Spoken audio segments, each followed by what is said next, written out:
सदगुरु जोगी पीर धाम से समझेंगे कि लोग अपनी किस्मत को क्यों कोसते हैं, इसके पीछे का क्या कारण है।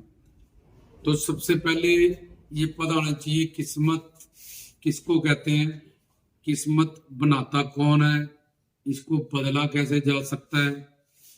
तो ये जब तक बात नहीं पता तो हर दुनिया का बंदा ही कहता है मेरी किस्मत खराब है, जब भगवान ने मेरे साथ ऐसा कर दिया, मैंने किसी का क्या बुरा किया था। तो धृतराष्ट्र ने भगवान कृष्ण से कहा था कि मेरे 100 पुत्र थे, मैं आग से अंधा भी हूं, सारे के सारे मारे गए और मैं संस्कार भी नहीं कर सकता हूं।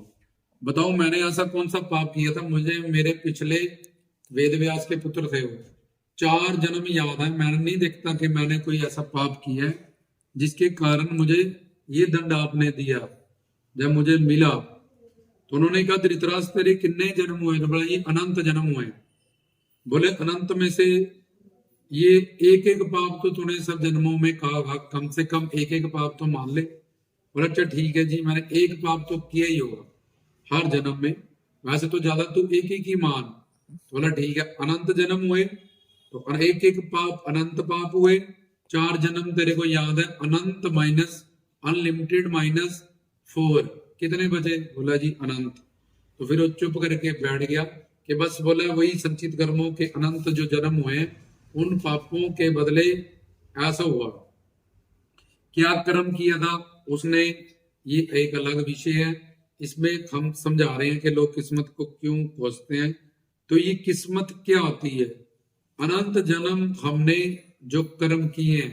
जब किस्मत कौन बनाता है, पाप और पुण्य। क्यों किए हैं, क्योंकि हमारी जो नेचर है, हम एक आत्मा है, सच्चिदानंद स्वरूप है और हम खुद को शरीर जानते हैं। और आत्मा को सुख देने के लिए शारीरिक व्यक्ति वस्तुओं को इकट्ठा करते रहते हैं और अपना मानव चोला सारा उसी में गवा देते हैं और पाप और पुण्य में और कर्म बंधन में आगे से आगे बंधते चले जाते हैं और सुख शांति प्रेम आनंद से और दूर चले जाते हैं। उपासना का मतलब होता है भक्ति, उपासन पास जाना भगवान के संतों के, इसको भक्ति कहते हैं। किसको जाना, मन को, ना कि शरीर को। तो किस्मत क्या है, अनंत जन्म के जो कर्म है उसको संचित कर्म कहते हैं। उनमें से जब मानव चोला मिलता है तो संचित कर्मों के आधार पर 84 लाख जीव शरीरों में, अंडों से पैदा होना अंडज, पेट से पैदा होना जेरज, धरती से पैदा होना उद्भिज और स्वेदज पसीने से पैदा होना। भूचर खेचर जलाचर उड़ने वाले जीव, जल में रहने वाले जीव, पृथ्वी में रहने वाले, ये 3 खानियां, 4 खानियों में से 3 तरह के जीव और जड़ चेतन के चलने वाले जीव जो एक ही जगह पे जैसे पहाड़ और पेड़ खड़े रहने वाले, ऐसे ही शरीर हमें प्रदान होते हैं। और संचित कर्मों के आधार पर फिर 84 लाख योनियों के बाद हमें ये मानव शरीर दिया जाता है। इसमें पहला ही फर्ज है कि गुरु बनाए। इसलिए शास्त्र कहता है उठ बंदे जाग। तू अपने लाभ की बात सुनता है, प्रॉफिट की बात सोचता है, पर अगर तूने गुरु नहीं बनाया और पूर्ण गुरु नहीं बनाया तो तेरा बहुत बड़ा नुकसान होने वाला है। तो तेरे 10 रुपए गुम जाते हैं तो रोता है, तेरी एक कार में कोई चीज खराब तो रोता है। तुझे अपना नुकसान बर्दाश्त नहीं है, अपनी हानि से तुझे बहुत दुख पहुंचता है। तो तेरी तो इतनी बड़ी हानि होने वाली है। ये मानव चोले अगर तूने खो दिया तो तू 84 लाख में भटकने वाला है। कुकर शुक्र कीट पतंगा, रोटी कपड़ा मकान का जोनियों में संघर्ष, यमदूतों की मार, फिर बचपन से माँ के पेट से आया, रोत बता नहीं सकता मेरे पेट दर्द है, 6 महीने 1 साल तो करवड़ी नहीं ले सकता बेचारा। फिर थोड़ा बड़ा हुआ तो इशारों से कुछ कुछ बातें माँ तुक्का लगा रही है कि जवैन दे दो, ये तुक्का चल गया ठीक है, नहीं तो रोता रहेगा, बता भी नहीं सकता। फिर थोड़ा बड़ा हुआ कि अब पढ़ो, अब ये करो, अब शादी करो, अब बच्चे करो। तो इन्हीं सब चीजों में सारी जिंदगी हमारी चले जाती है। हमारा जन्म क्यों हुआ था, किस लिए हुआ था, किस कारण से हुआ था। ना हमारे घर परिवार में कोई ऐसा ज्ञानी होता है जो हमें समझाए। तो उन्होंने जो सब सीखा वही हम सब आगे सीखते हैं और हम भी ऐसे ही चले चलते हैं और एंड में मर जाते हैं। शरीर के लिए जो इकट्ठा किया घर परिवार इस तरह एक ही मिनट में जब शरीर ही छीन लिया गया तो सारी चीजें हमसे छीन ही ली जाएंगी। तब तो भगवान ने कहा ये शरीर भी तुझे मैंने दिया था मां के पेट में। तो अनंत जन्म के जो हमने कर्म किए पाप पुण्य इसको संचित कर्म कहते हैं। फिर इसके आधार पर हमें 84 लाख के बाद मानव चोला दिया जाता है कि अब तुम्हें बहुत बड़ा दंड मिल चुका है, यमदूतों से तुमने मार खाई है, माँ के पेट में तुम लटके हो, योनियों में तुमने रोटी कपड़ा मकान का संघर्ष देख लिया, इतना दुख पा के भी तुम अगर नहीं सुधरे तो फिर तुम्हें ये मानव चोला नहीं दिया जाएगा। पर फिर 84 लाख शरीरों के बाद ये मौका दिया जाता है संचित कर्मों के आधार, उसमें कुछ पाप कुछ पुण्य भोगने के लिए हमें दिए जाते हैं, उसको प्रारब्ध कहते हैं। उसी को किस्मत कहते हैं कि तेरे को इतने श्वास धरती पे मिलेंगे, इससे ज्यादा तो एक श्वास भी नहीं ले सकता। हाँ, गुरु पूर्ण और शरणागत है, गुरु बोल देगा कि 10 साल और लगेगा सेवा में मेरा साथ, ये एक अलग बात है, क्योंकि गुरु में ऐसी शक्ति होती है अगर यमदूत किसी को ले जा भी रहे हो वहां से भी वो उसको अपने चेले को वापस ला सकता है, अगर वो पूर्ण और उसके अगर वो शरणागत है तो अब किस्मत इसको कहते हैं प्रारब्ध को। ये किस्मत किसने बनाई? तुमने। इसका कर्म किसने किया? तुमने। भगवान किसी के भी कर्म में ना प्लस करता है ना माइनस करता है, उसका एक नाम ही है शाम, मतलब समदर्शी। जो तुमने कर्म किया उसका फल परिवर्तन करके वो तुम्हें दे देगा। तुम्हारा सारे कर्म जड़ है, तुमने दान किया कौन हिसाब रखेगा, तुमने पूजा की कौन हिसाब रखेगा।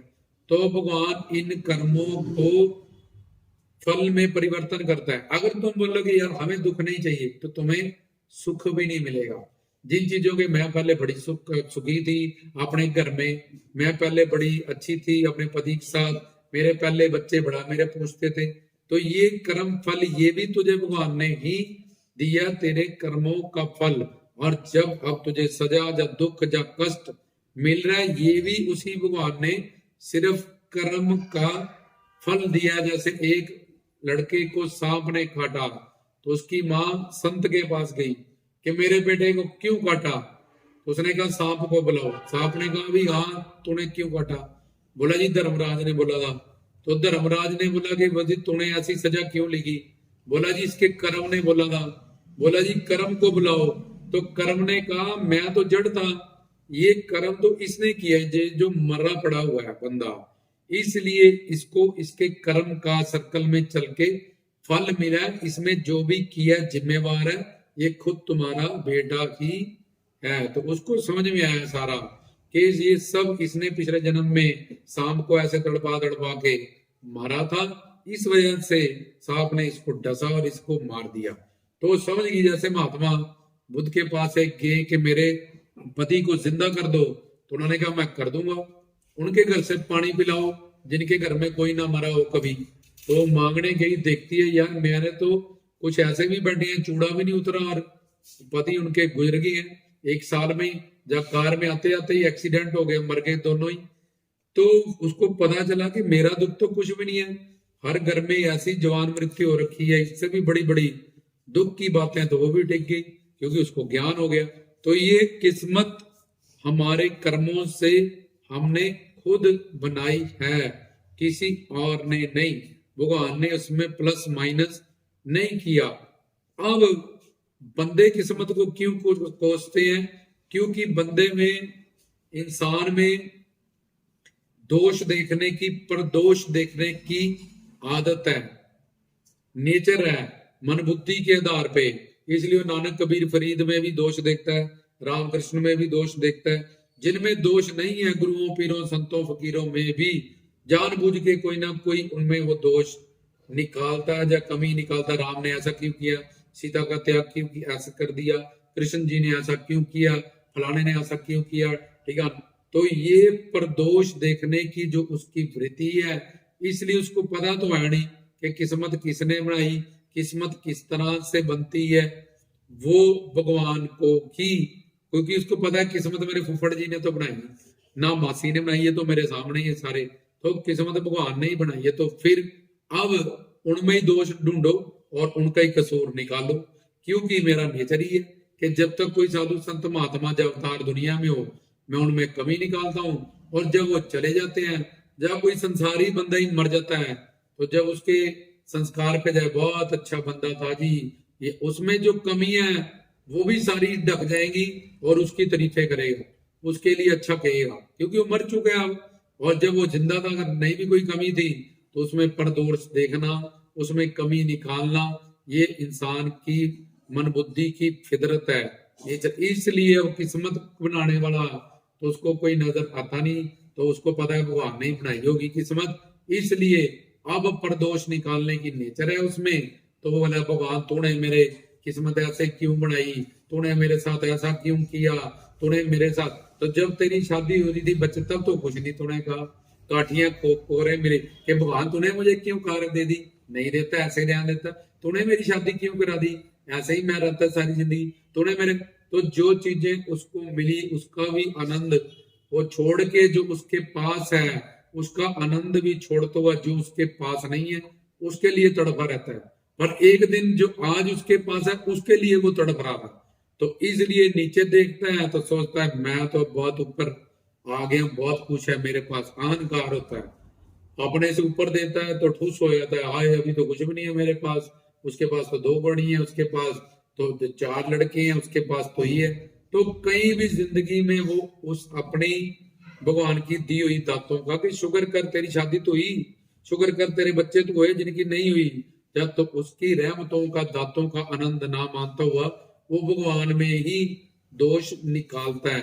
और जब नानक दुखिया सब संसार, जब उसको ज्ञान मिलता है, प्रवचन मिलता है, सत्संग मिलता है, तब उसको पता चलता है कि ये संसार तो माया से बना है, हर घर में दुख है अलग अलग, जिसको तू नहीं जानता उस बंदे को तू सोचता है कि ये सुखी होगा, इसके पास तो हर सुख होगा, लेकिन जब उसको साथ जानता है, बैठता है, संगत करता है, तो पता चलता है यार मेरा दुख तो कुछ भी नहीं है, इसके दुख तो मुझसे भी ज्यादा बड़े बड़े हैं। तो किस्मत को इसलिए लोग कोसते हैं कि उनको पता नहीं है कि किस्मत हमने ही बनाई है अपने कर्मों से, भगवान ने उसमें प्लस माइनस नहीं किया। अगर भगवान हमें बुरे कर्मों का फल ना दे, तो हमें दंड ना दे, लॉ, तो हर वक्त बुराई ही फैल जाएगी।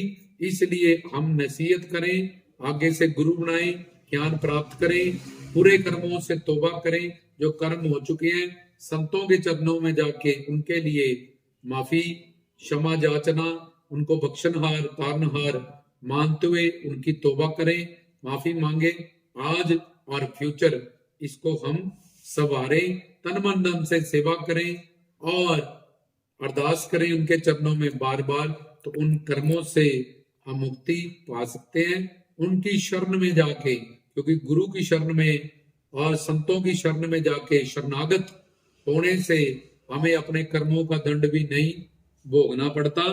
तो इस तरह से किस्मत को किसी पूर्ण गुरु की शरणागति शरण में आ जाके बदला जा सकता है, पर उनके साथ सत्संग हो, उनकी मन बुद्धि का जुड़ाव हो, जो उन्होंने कह दिया वो वचन पत्थर पे लकीर हो, तो समर्पण जब रहेगा वो, तो समर्पण भाव में उसको उसके कर्मों का भुगतान नहीं करना पड़ेगा, क्योंकि इसका हिसाब किताब भगवान के पास और भगवान से बड़ा है गुरु।